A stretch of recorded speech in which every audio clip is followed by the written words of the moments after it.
da je sentiment, ki ga je zajel ta referendumski rezultat, je širši od zgolj čiste partijske linije.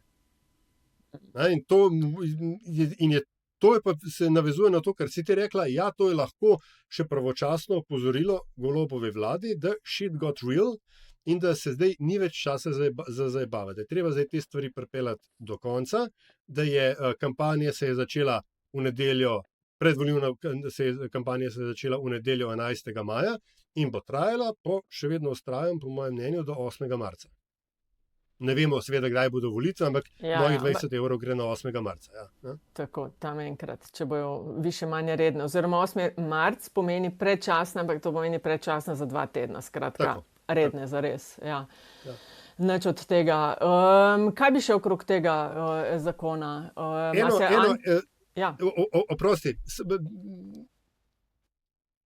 SDS je rekla, je tudi vložila zahtevo oziroma predlog zakona, ki bi razveljavil obstoječi zakon iz leta 1974.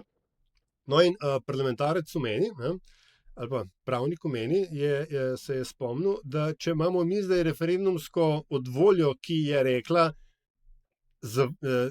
ki je zavrnila spremembo oziroma uvedbo novega zakona, ali to pomeni, da v resnici parlament ne sme glasovati tudi o razveljavitvi starega zakona, ker je narod že o tem vprašanju širše gledano enkrat odločil. Tako da izziv za vse ustavne pravnike tam zunaj,